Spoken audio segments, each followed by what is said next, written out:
ont parlé de la commotion cérébrale dans le domaine du hockey. Je voudrais commencer avec cela pour soulever l'importance des partenariats entre les cliniciens et les différentes communautés de sport et les partenaires dans les écoles aussi, qui permettent de faire cette recherche, y compris l'évaluation des stratégies.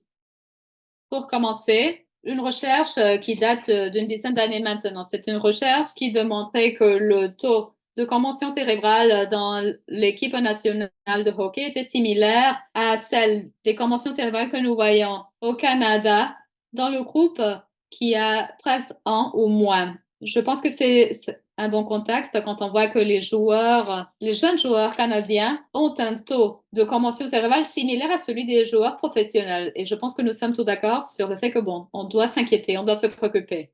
Cela nous mène à ce paper de recherche qui a commencé à comparer les taux de commotion cérébrale entre les joueurs de groupe jeunes, dans des âges de 11-12, avec celles des joueurs professionnels. Les trouvailles de cette recherche sont arrivées dans les réseaux sociaux et cela a mené à une discussion entre les différentes parties prenantes.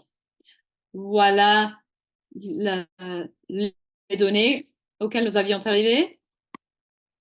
Je veux souligner le travail qui a été mené par Paul Carson, qui vraiment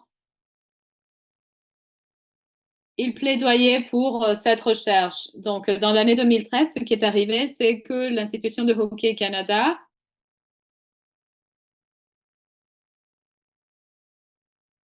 a permis d'élargir cette recherche envers les autres groupes de hockey de la jeunesse.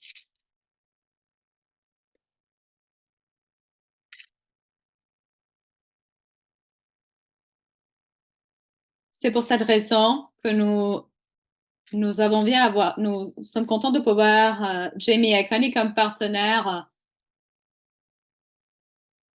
dans l'évaluation de ces politiques de changement des évaluations. Il y avait une réduction de 64% dans le montant de commotion cérébrale. Dans le groupe de moins de 15 ans, la réduction était de 40%. Ce n'était pas une réduction si importante. Mais la réduction de la donnée générale était bien plus significative. Et après, nous avions vu une réduction de 51% dans le groupe des âges de 15 à 17 ans.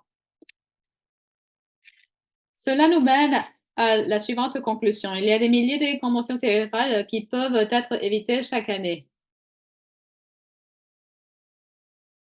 Il y a eu des autres milliers qui auraient pu être prévenus grâce à ces politiques, au changement de ces politiques, en fait. Les recherches ne se sont pas arrêtées là. Nous voulions avoir une meilleure compréhension des conséquences potentielles de ce changement de politique. C'est pour cela que nous avions fait les suivantes évaluations. Parce qu'il y avait eu quelqu'un qui a pensé on devrait vraiment introduire ces évaluations le plus tôt que possible. Parce que, d'après notre expérience, cela va vraiment protéger les joueurs. C'est pour cela que nous avions évalué ces deux études ici. Dans le groupe de l'âge de 15 ans ou moins, nous avions vu les résultats qui peuvent se voir dans la diapo. Il n'y avait pas de différence entre ceux qui avaient 1 an d'expérience ou aucune expérience du tout. Mais il y avait une grande différence entre ceux qui avaient 2 ans d'expérience ou plus. Dans le groupe de l'âge de moins de 18 ans, nous avions vu que la différence était plus significative. Au complet, cela suggère que plus de vérification de changement de politique ne protège pas plus contre les commotions cérébrales. Maintenant, nous allons parler de la règle de non-tolérance pour le contact des têtes. Que ce soit intentionnel ou pas, c'est interdit. Ça va réduire en fait le risque de commotion cérébrale. Et en tant qu'évaluation de ce changement de politique mené par Karlikowski, une augmentation de ce changement de politique a été plus significative dans les deux groupes mentionnés dans la diapo. Cela nous donnera la chance de faire des suivis sur les différentes incidences de commotion cérébrale. D'une façon similaire, une étude de recherche menée par Williamson après et avant les changements de politique a montré que le taux de coups de tête n'avait pas une différence significative après ce changement de politique, que ce soit de façon directe ou en portant un casque. En fait, seul 13% des contacts étaient pénalisés, que ce soit intentionnel ou pas. Il a continué de faire des recherches sur l'évaluation des pénalités de contact avec la tête par les arbitres. Les arbitres devaient visionner des vidéos de parties de hockey. Et il semblerait que les arbitres sont capables de voir ces infractions avec les impacts de la tête, mais dépendamment, les facteurs liés au jeu peuvent constituer une limitation majeure pour l'application des pénalités par les arbitres, dépendamment où ils se trouvent, la position dans laquelle ils sont. Ensuite, ils ont utilisé des protège-dents. Et ici, vous avez Dirk Chisholm et d'autres spécialistes qui ont utilisé une cohorte de joueurs, des jeunes joueurs de hockey à Calgary. Et il semblerait que 64%, qu'il y a 64% moins de risque de commotion cérébrale si les joueurs portent des protège-dents. Et Kostad, qui est un autre chercheur, il a aussi fait, il a utilisé un autre protège-dents et sa recherche montre une baisse de 34% de taux de commotion à la baisse. Alors c'est vraiment clair que c'est bien utiliser les protège-dents. Ensuite, il y a une recherche de Declan Patton et Alex Campbell sur l'ajustement des casques. Il y aurait 12 critères complets pour évaluer la mobilité du casque, la position du casque, l'ajustement de la jugulaire et du masque facial, mais il semblerait qu'il y a une baisse des commotions cérébrales si le casque est bien ajusté. Vous avez ici l'échauffement neuromusculaire d'une recherche de Bergeron en 2015. Il semblerait qu'il y ait un consensus du Comité international olympique sur le développement du jeune athlète et il y a les quatre composantes de l'échauffement neuromusculaire aérobique, la force, l'équilibre et l'agilité. Il semblerait que dans le sport du rugby, il y a une baisse de 59% de commotion cérébrale, dont 72% de blessures. Ici, ce n'est pas une recherche qui a été faite dans le domaine du hockey, mais c'est bien dans le rugby.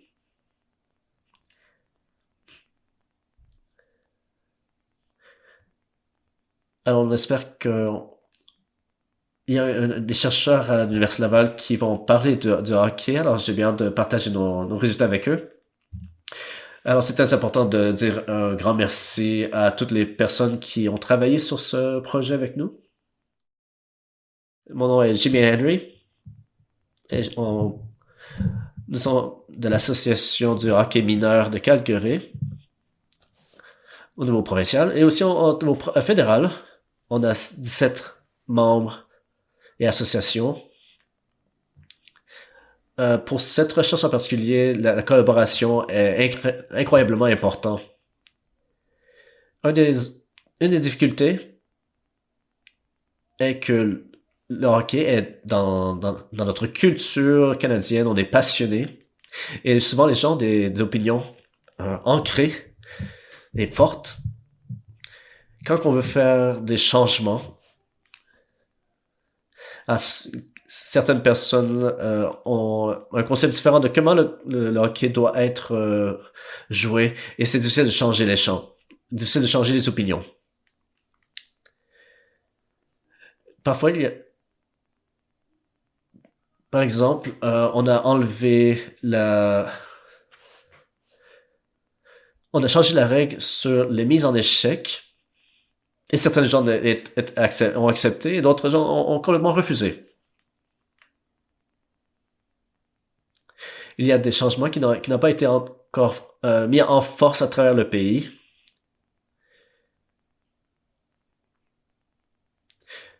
Alors, c'est pour ça qu'il est important d'avoir les données, les preuves, comme quoi que les règlements que l'on veut mettre en place sont pour le bien-être des joueurs. Ce n'est pas seulement des opinions. Et ça, c'est important pour changer les règlements, même au niveau local. Alors ici, c'était pour les U15. Alors, c'était pour les jeunes. Alors, c'est vraiment comment jouer, changer le comportement des joueurs pour réduire le risque de collision, réduire le risque de commotion cérébrale. Alors, on a eu des mesures préventatives. L'autre composante, on change les politiques. Par exemple, à Calgary, tous les joueurs doivent porter un protège-dents. Ça n'a pas été encore implémenté au niveau fédéral ou provincial, mais c'est ce qu'on fait ici à Calgary. L'an dernier, à Calgary, nous avons enlevé le droit de faire une mise en échec.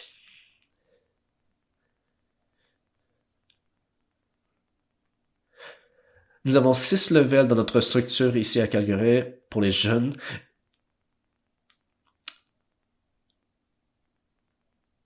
Alors, la moitié, pardon, de ces équipes sur les 6 jouaient sans la mise en échec. Et on a aussi donné à certaines ligues le choix, est-ce que vous voulez garder les mises en échec, oui ou non? Et bien sûr, nous avons encouragé le plus de personnes possible d'enlever les mises en échec.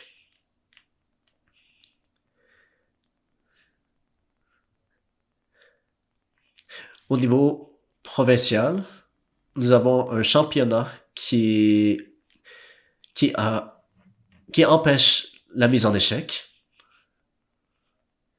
Alors, de plus en plus, il y a des joueurs qui choisissent de jouer sans les mises en échec.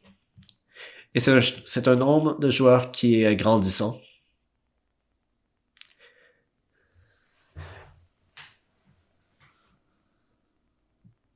Ce que nous observons, c'est que le niveau d'habileté des gens qui sont sans mise en échec est rendu encore plus élevé que ceux qui jouent avec les mises en échec. Et ça, c'était une surprise pour nous. Là, ça peut convaincre certains gens qui étaient contre le changement de la réglementation de la mise en échec. Alors ici, on se demande à quel âge doit commencer ce nouveau règlement? Jusqu'à quel âge est-ce qu'on doit regarder les mises en échec interdites? Alors nous avons besoin de plus de recherche pour répondre à cette question.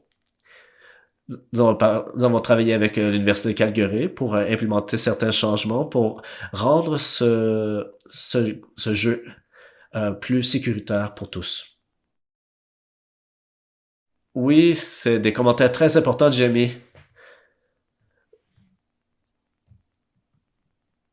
Vous avez touché à certaines nuances qui sont importantes. Quelles décisions on doit prendre?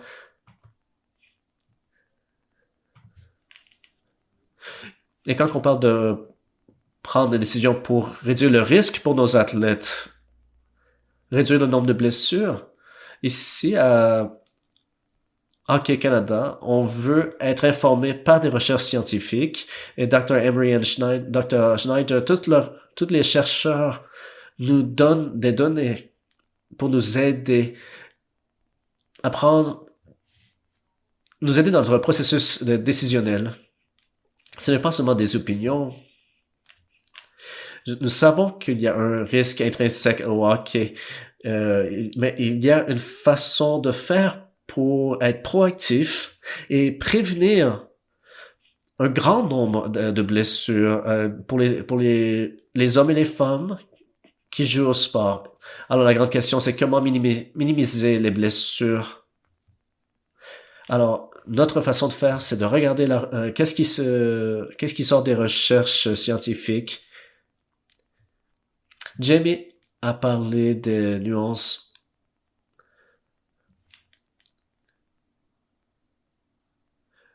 Dans le sport de haut niveau, nous devons faire certains changements qui auront des effets mesurables.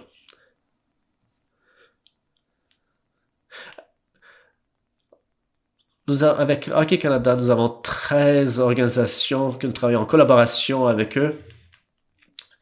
Et Jamie a parlé de 17 groupes dans sa recherche. Alors, il y a plusieurs groupes qui sont différents, différentes parties prenantes au niveau provincial également. Alors, il y a plusieurs opinions et des opinions variées. Alors, la seule chose que l'on peut faire, c'est se baser sur la science. Et on ne peut pas faire notre propre recherche seulement. Il faut collaborer avec d'autres scientifiques.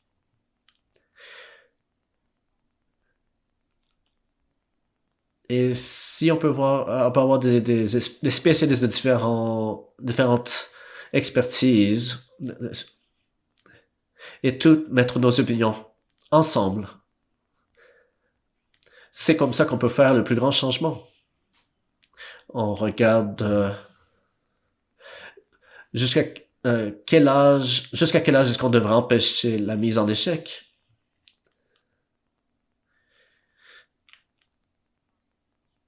Il faut enseigner le positionnement, comment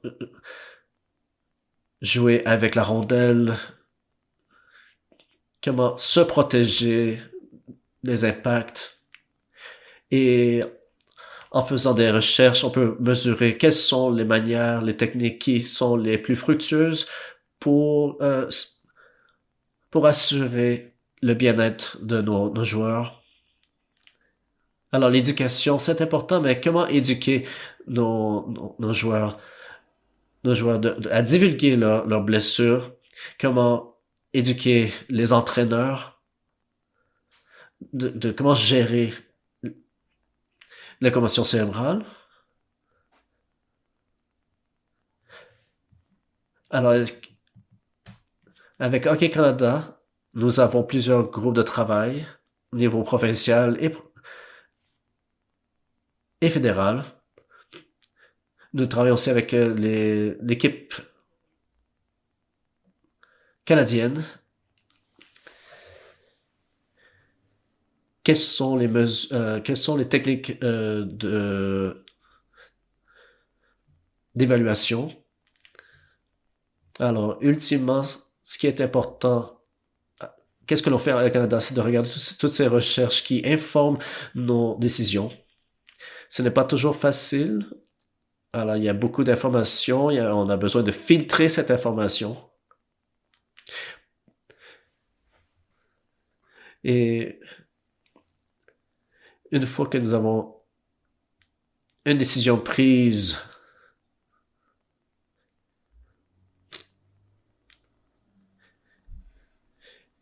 il faut investir dans nos participants, il faut avoir un lien de confiance avec nos organisations pour protéger tous nos joueurs. Alors, c'est comme ça qu'on peut aller de l'avant. Excellent, merci Connie, Paul et Jamie. C'était excellent. C'est beau à voir que Hockey Canada travaille en partenariat avec les chercheurs qui utilisent les données, les preuves pour changer les pratiques, la réglementation et tout ça pour garder nos athlètes, pour sauvegarder leur bien-être. Alors, merci à tous nos chercheurs. Merci, Connie. Merci, Johnny, pour partager vos résultats. Et j'ai bien aimé votre défi, Connie. Il faut commencer à réfléchir que tous les groupes doivent commencer à imiter ce que Hockey Canada fait. Alors, merci encore.